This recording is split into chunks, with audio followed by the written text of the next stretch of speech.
बुद्धिहीन तनु जानिके सुमिरो पवन कुमार। बल बुद्धि विद्या देहु मोहि हरहु कलेश विकार। दोस्तों, दूसरा जो दोहा है, इसके अंदर आपके बिजनेस के प्रति, अगर आप स्टूडेंट हो या अगर आप डायरेक्ट सेलिंग कर रहे हो या अपने जीवन के अंदर अगर आप कुछ करना चाहते हो, तो ये हनुमान चालीसा की दूसरा जो दोहा है, इसके अंदर आप बहुत कुछ सीख सकते हो। हाँ जी दोस्तों, तो दोस्तों ये हनुमान चालीसा के दूसरे दोहे से आप अपने जीवन में क्या सीख ले सकते हैं, मैं आपको इस वीडियो के माध्यम से बताने वाला हूँ। हाँ जी दोस्तों, तो दोस्तों आपको करना क्या है, वीडियो को आपको पूरा देखना है दोस्तों, आधा अधूरा मत देखना, क्योंकि हो सकता है कि जो मैं इस वीडियो के माध्यम से आपको समझाने की कोशिश कर रहा हूँ, क्योंकि हनुमान चालीसा में बहुत कुछ छुपा है राज। हाँ जी दोस्तों, अगर आप चाहते हो, अगर प्रॉपर तरीके से अगर हनुमान चालीसा को अगर आप समझ गए, तो अपने बिजनेस में, अपने व्यापार के अंदर, स्टूडेंट लाइफ के अंदर या आप डायरेक्ट सेलिंग करो, अपने जीवन के अंदर सारी की सारी मुसीबतें हल हो सकती है। हाँ जी दोस्तों, तो दोस्तों ये दूसरे दोहे में हम आगे बढ़ेंगे, उससे पहले आप सभी से मैं कहना चाहूँगा कि हमारे इस वीडियो को एक प्यारा सा लाइक जरूर कीजिए, वीडियो को आप अपने दोस्तों में शेयर जरूर कीजिए, आप जिनको भी जानते हैं उनको आप ये वीडियो शेयर जरूर कीजिए दोस्तों। और अभी तक आपने हमारी इस YouTube चैनल को सब्सक्राइब नहीं किया है, तो चैनल को सब्सक्राइब कीजिए और सामने जो बेल आइकन है उसको भी क्लिक कीजिए, जिससे ऐसे और भी वीडियो की नोटिफिकेशन आप तक ऑटोमेटिकली पहुंचती रहेगी दोस्तों। तो प्लीज़ वीडियो को आप लाइक जरूर कीजिए और शेयर जरूर कीजिए दोस्तों। तो आइए हम इस वीडियो में आगे बढ़ते हैं। बुद्धिहीन तनु जानिके सुमिरो पवन कुमार। बल बुद्धि विद्या देहु मोहि हरहु कलेश विकार। अभी हम जानेंगे उनका शब्दार्थ। बुद्धिहीन तनु यानी कि ज्ञानहीन शरीर, अज्ञानी मैं यानी कि मैं अज्ञानी हूँ, और जानिके यानी कि जानकर, स्वीकार कर यानी कि मैं स्वीकार करता हूँ, सुमिरो यानी कि स्मरण करता हूँ, याद करता हूँ, ये उनका तात्पर्य होता है, शब्दार्थ होता है। और उसके बाद फिर पवन कुमार यानी कि पवन देव के पुत्र, और पवन देव के पुत्र कौन है? हनुमान जी। तो यहाँ पे पवन देव के पुत्र हनुमान जी, ये उनका शब्दार्थ होता है। बल यानी कि ताकत, और बुद्धि यानी कि समझदारी, और विद्या यानी कि ज्ञान, और देहु मोहि यानी कि मुझे दो, और उसके बाद फिर हरहूँ यानी कि हर लो, और कलेश विकार यानी कि दुख और दोष यानी कि मानसिक व शारीरिक अशांति। हाँ जी दोस्तों, मानसिक और शारीरिक शांति। अभी हमने जाना शब्दार्थ, अभी हम जानेंगे उनका भावार्थ। तो भावार्थ क्या होता? मैं अपने को बुद्धिहीन जानकर पवन पुत्र हनुमान जी का स्मरण करता हूँ।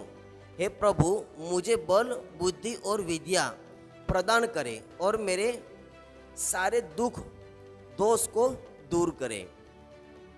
तो यहाँ पे पूरा जो तात्पर्य होता है, जो मतलब होता है, वो यही होता है कि मैं अपने को बुद्धिहीन जानकर पवन पुत्र हनुमान जी का स्मरण करता हूँ।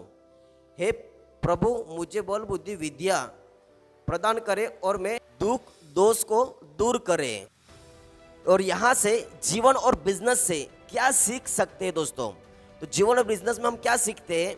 तो यहाँ बोलते हैं कि स्वयं को जानना, सेल्फ अवेयरनेस।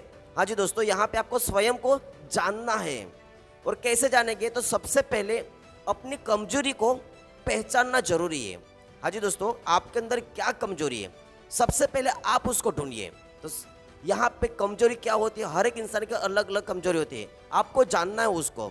और कमजोरी जानने के बाद फिर बोलते हैं, जब हमें स्वीकार करते हैं कि हमें भी सीखना है, पहले आपको कमजोरी से करना है, फिर आपको स्वीकार करना है कि मुझे भी सीखना है। ये नहीं कि मुझे सब आता है, आपको सीखना पड़ेगा और फिर तभी सच्चा विकास शुरू होता है। पहले जब आप स्वीकार करते हो और उसके बाद फिर आपको सीखना है, ये जब आप ठान लेते हो तो उसी दिन से आपका विकास होना चालू हो जाता है। और बात करें बिजनेस में तो अहंकार नहीं और विनम्रता जरूरी है। हाँ जी, अगर आप बिजनेस में हो तो बिजनेस के अंदर आपको अहंकार नहीं रखना है और आपको विनम्र रहना है दोस्तों, तभी आप जीवन में आगे बढ़ पाओगे। आप कहीं पे भी हो, कुछ भी हो, आप कितना कुछ बड़ा हासिल कर लेते हो, लेकिन आपके अंदर अहंकार नहीं रखना है और आपको विनम्र रहना है। यही बात आपको यहाँ पे सिखाई जाती है। और साथ ही में यहाँ पे शक्ति, बुद्धि और ज्ञान का संतुलन। हाँ जी दोस्तों, हनुमान जी से हमें मांगते हैं कि हनुमान जी क्या बोलते हैं यहाँ पे कि बल यानी कि कार्य करने की क्षमता। हनुमान जी से हम मांगते हैं कि बल यानी कि कार्य करने की हमको क्षमता दीजिए और बुद्धि यानी कि निर्णय लेने की शक्ति। हनुमान जी से हम मांगते हैं कि हमें कोई भी कार्य करने के लिए हमको निर्णय लेने की शक्ति दीजिए। हाँ जी दोस्तों, तो बुद्धि का मतलब यहाँ पे यही होता है। और यहाँ पे विद्या यानी कि सही ज्ञान। हाँ जी दोस्तों, सही ज्ञान हम मांगते हैं। तो ये तीनों अगर संतुलित है तो कोई भी जीवन या व्यवसायिक चुनौती बड़ी नहीं हो लगती। हाँ जी दोस्तों, जब आपके जीवन में कोई भी समस्या आए या कोई बिजनेस में कोई भी समस्या आए तो दोस्तों, जब ये तीन चीज़ का अगर आपके पास संतुलन रहेगा ना तो आपको कोई हरा नहीं सकता है। कई बार क्या होता है कि जब आपके पास बहुत सारा पैसा आता है तो हम लोग कई बार घमंड में हो जाते हैं। तो यहाँ पे तीनों चीज़ का संतुलन करने के लिए बोलते हैं हनुमान चालीसा में। और यहाँ पे नकारात्मकता का त्याग। हाँ जी दोस्तों, हरहु कलेश विकार यानी कि जीवन की भीतरी अशांति। आप भीतर से अशांत कभी होते हैं तो जब आपके अंदर क्रोध, लोभ, डर हो, इनका नाश करना है दोस्तों। तो यहाँ पे बोलते हैं कि हरहु कलेश विकार यानी जीवन की भीतरी अशांति, क्रोध, लोभ, डर, इनका नाश करना है। और जब आप क्रोध, लोभ, डर का आप नाश करते हो तो आपको भीतर से आपको शांति मिलेगी। इंसान अंदर से अशांत कब होता है? जब उसका क्रोध बढ़ता है, लोभ होता है, डर होता है। तो ये तीनों का हमको त्याग करना रहेगा। बिजनेस में भी इनका मानसिक रुकावटों से ऊपर उठता बहुत जरूरी है। क्योंकि बिजनेस में होता क्या सर कि अगर आप बिजनेस में हो तो यहाँ पे आपको रुकावटें आएगी और रुकावटें तभी आएगी जब आपके अंदर ये तीन चीज़ रहेगी। तो यहाँ पे बिजनेस में भी मानसिक रुकावटों से ऊपर उठना बहुत ही जरूरी है दोस्तों। तो सारांश यहाँ पे यही होता है कि इन चौपाई से हमें ये सीखने को मिलता है कि यहाँ पे आपको सबसे पहले खुद की सीमाएं जानिए। हाँ जी दोस्तों, आपकी सीमाएं क्या है उसको पहले आपको जानना पड़ेगा और फिर अपने अंदर ज्ञान, समझ और शक्ति भरिए। हाँ जी दोस्तों, तो यहाँ पे पहले आपको जानना है और उसके बाद फिर उसके लिए आपको ज्ञान लेना है, समझना है और फिर आपको यहाँ से शक्ति जरूर मिलेगी दोस्तों। और अंत में अपने मन के विकार तो त्यागिए। हाँ जी दोस्तों, यही सफलता की नींव है। यहाँ पे आपको आपके जो मन में जो विकार है उसको आपको त्यागना होगा। और जब आपके मन के अंदर जो नेगेटिविटी है उसको जब आप त्यागते हो तो आपके जीवन में असीमित शांति मिलती है। आप कोई भी कार्य करते हो, अगर आपका मन में नेगेटिव विचार है, कुछ गलत काम करते हो तो उसको आपको त्यागना होगा, तभी आपको सफलता मिलेगी। हाँ जी दोस्तों, और उसके साथ फिर आपको यहाँ पे स्वयं को जानने की आवश्यकता है। हाँ जी दोस्तों, अपनी कमजोरियों को पहचाने और उन्हें सुधारने की कोशिश करें। हाँ जी दोस्तों, हम लोग क्या करते हैं कि हमारी कमजोरी क्या है उसको हम जानते नहीं हैं। तो पहले आपको यहाँ पे स्वयं को जानने की ज़रूरत है। जब आप स्वयं को जानते हो तो आपकी कमजोरी आपको पता चलेगी, और जब आपकी कमजोरी जब आपको पता चलती है तो फिर आपको उसका सुधारना रहेगा दोस्तों। कई सारे लोग ऐसे होते हैं जो अपने अंदर झांकते नहीं, अपने अंदर कमजोरी क्या है वो जानते नहीं हैं, और तभी फिर उनका सफलता नहीं मिलती है। तो आपको कमजोरियों को जानो, पहचानो और फिर उसको सुधारने की ज़रूरत है। फिर यहाँ पे आपको बल, बुद्धि और विद्या का संतुलन, इन तीनों का संतुलन जीवन और बिजनेस में सफलता के लिए आवश्यक है। हाँ जी दोस्तों, अगर आपको जीवन में, बिजनेस में या कहीं पे भी अगर आपको सफल बनना है तो ये तीन चीज़ का आपको संतुलन रखना बहुत ही ज़रूरी है। हाँ जी दोस्तों, जैसे कि यहाँ पे बताया गया है आपको बल, बुद्धि और विद्या, ये तीनों का जिसके पास संतुलन रहेगा ना वही इंसान सफल होता है। और ये तीन चीज़ जिसके पास संतुलन नहीं है ना वो जीवन में सफल होने के बाद भी यहाँ पे फेल हो जाएगा दोस्तों।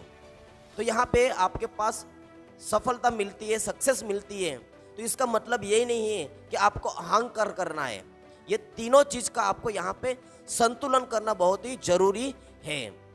और यहाँ पे नकारात्मकता का त्याग, जैसे कि यहाँ पे मन के विकारों को दूर करके जीवन और बिजनेस में आगे बढ़िए। हाँ जी दोस्तों, आपके अंदर बहुत सारी नकारात्मक रहेगी, हमारे अंदर बहुत सारी नेगेटिविटी रहेगी, हमारे मन में कई सारे विचार आते हैं, उसमें से ज़्यादातर जो विचार होते हैं वो सारे के सारे नेगेटिव विचार आते हैं, गंदे विचार आते हैं, खराब विचार आते हैं, किसी का नुकसान करने का विचार आता है। तो ऐसे जितने भी बुरे विचार हैं उसको हमको त्याग करना है। हाँ जी दोस्तों, और जब आप बुरे विकारों को त्यागते हो, दूर करते हो, तो जीवन में और बिजनेस में आप सफल जरूर बनोगे। तो कोशिश कीजिए आप जीवन में सच्चाई, ईमानदारी पे आप चलिए, जिससे आपको जीवन में सफलता आपको जरूर मिले। दोस्तों, ये हनुमान चालीसा का जो दूसरा दोहा था जिसमें मैंने आपको समझाने की कोशिश की कि कैसे आप अपने बिजनेस के अंदर, कैसे आप अपने जीवन के अंदर, अगर आप स्टूडेंट हो तो अपने लाइफ के अंदर, या अगर आप डायरेक्ट सेलिंग कर रहे हो तो आपके लिए भी, यानी आप जो भी कर रहे हो वो हर काम के अंदर इस चौपाई से आप क्या सीखते हो, मैंने मेरे हिसाब से आपको समझाने की कोशिश की दोस्तों। तो दोस्तों, आपको इस वीडियो में क्या सीखने मिला, क्या समझने मिला, आप मुझे कमेंट जरूर कीजिए। हाँ जी दोस्तों, आप मुझे कमेंट कीजिए, जिससे अगली और चौपाई पे मैं आपके लिए वीडियो बनाने वाला हूं दोस्तों। तो दोस्तों कमेंट कीजिए, जिससे अगला वीडियो बनाने के लिए मुझे आपके लिए मोटिवेशन मिले दोस्तों। और अभी तक आपने हमारे वीडियो को लाइक नहीं किया है तो प्लीज वीडियो को लाइक जरूर कीजिए, वीडियो को आप शेयर जरूर कीजिए, अपने दोस्त में, रिश्तेदार में, अपने टीम में इस वीडियो को शेयर जरूर कीजिए। और आपने हमारी इस YouTube चैनल को सब्सक्राइब नहीं किया है तो चैनल को सब्सक्राइब जरूर कीजिए, और सामने जो बेल आइकन है उसको भी क्लिक आप जरूर कीजिए दोस्तों। आपने इस वीडियो को पूरा देखा, इसके लिए मैं आपका तहे दिल से शुक्रिया अदा करता हूँ, धन्यवाद करता हूँ। Thank you.